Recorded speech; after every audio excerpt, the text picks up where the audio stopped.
to write this down. So where have all the black players gone in Major League Baseball? And I think the biggest answer is to do other things. The NFL is huge. The NBA is huge.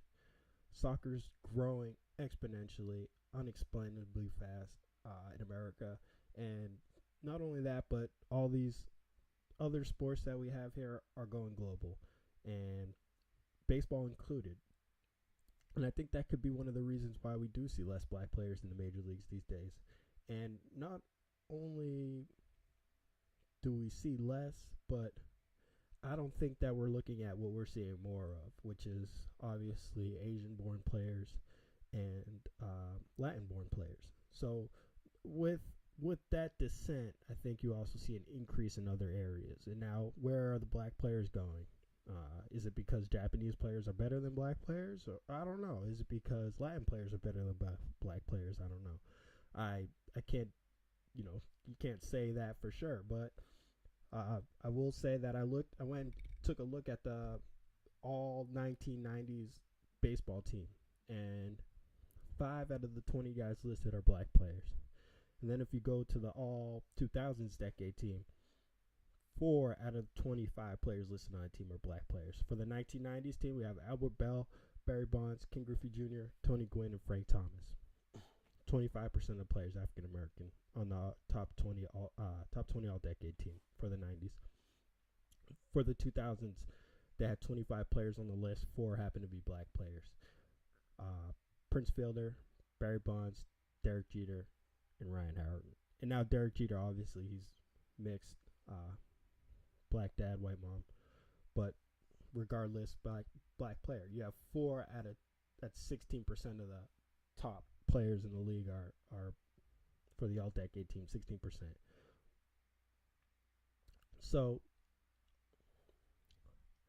I would say not to worry, because the numbers or the percentage of black players on opening day league rosters is declining, but I think the quality in black players is still very prevalent in the Major League Baseball. And also honorable mentions for that list in the 90s for the 2000 team: Gary Sheffield, Jermaine Dye, J. Roll, Torrey Hunter. One thing I will say, and one thing I did notice doing a little background research on this topic, was that a lot of the black players we do see play 2 positions, the good ones: outfield or first base. Derek Jeter exception. And now, when just in baseball terms, when you start breaking down what outfielders do or what they bring to the table, speed, agility, obviously ball skills. And first baseman, well, the only 2 first basemen, 3 black first basemen listed on both of these lists. You have Frank Thomas, Ryan Howard, and Prince Fielder. So, along with these speedy outfielders, here you have listed power first baseman. And then honorable mentions: Sheffield, Jermaine Dye, J. Roll, and Torrey Hunter. Outfielders, except for J. Roll, also a shortstop. So, pretty strange. We only see black outfielders, first baseman, and shortstops on the all-decade teams. But one thing about these outfielders and one thing about these shortstops, they're athletes, okay? First baseman, they are what they are. Whatever. Frank Thomas was a beast. Prince is a beast. And Frank Thomas is a beast. Nothing you can say about that, okay? Also, somewhat athletic. But outfielders, they're runners, okay? They're speed guys. Stick them out there and let them make plays. Athletes. Hey, not every athlete wants to stand in the outfield for 9 innings, get to hit 4 times, and not get to display their athletic prowess on a daily basis, which I can completely understand. And being a baseball player who is black and an outfielder, I can completely understand why young black African Americans these days would not want to jump at the chance to play baseball when they can sit at home and watch ESPN and see LeBron dunking and see, NFL wide receivers, black receivers making catches, touching catching touchdown passes, so on and so forth. So you have a dilemma. Is it really the sport, or is it the way the sport is being perceived from young black players or young black athletes? Only so much you can do. You can't force a kid to want to do something he doesn't want. And for sure, unless baseball starts to make some adjustments in terms of game speed or showcasing players' athletic abilities on ESPN highlights, it's going to be hard to draw the attention of inner city youth. There's just no doubt about it. Also, AAU teams are starting to become big now, and that's just really expensive. Not every family can afford, to pay $2,000 to have their kids play baseball and get seen at a big tournament. I was drafted out of high school without even knowing that there was a perfect game showcase that thousands of kids went to showcase their baseball talents. No, it's just very, very hard to be in the loop and a inner city athlete and be able to show what you can do on a baseball field when there's not a lot of fields and you don't know how to get to Florida's perfect game to showcase your talents in front of all the colleges and scouts that are around. So NFL, NBA, and also Babe Ruth. I'm coming at you right now. So, Babe Ruth. Am I the only person on this planet tired of hearing how great Babe Ruth was when he was hitting home runs off of sandwich makers, bricklayers, and artists, painters and sculptors? Not very impressive for me.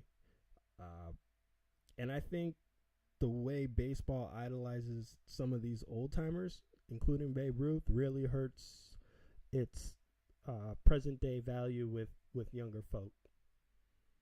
Okay, so Melo making a push for the scoring title. He openly admitted it, and he said he wanted to have some fun trying to compete with Durant for the scoring title as well as Kobe. And I'm okay with that, especially during a long NBA season. I think it says a lot about your commitment and longevity over a season to be able to win the scoring title. However, Melo, I would like to see the Knicks go deep into these playoffs because they're very fun to watch. And Melo's a all-star stud. He's one of the best players in the world, obviously. Saw what he was able to do on the U.S. Olympic team with other great players. So the only concerns I have with Melo is that I'm looking here over the win streak. Last 4 games, 26 shots attempted, 27 shots attempted, 28 shots attempted, 29 shots attempted, and then 21 shots attempted in that last win against Washington where he came out. He only had 36 minutes. The other games he was playing a little bit more, but that is just a lot. That's a lot of shots, a lot of just holding the ball and jacking up threes. A couple of those games he had more three-point attempts than he had free throw attempts, which I think is tough for someone who is 6'8", 230 pounds to be playing that far away from the hoop that frequently.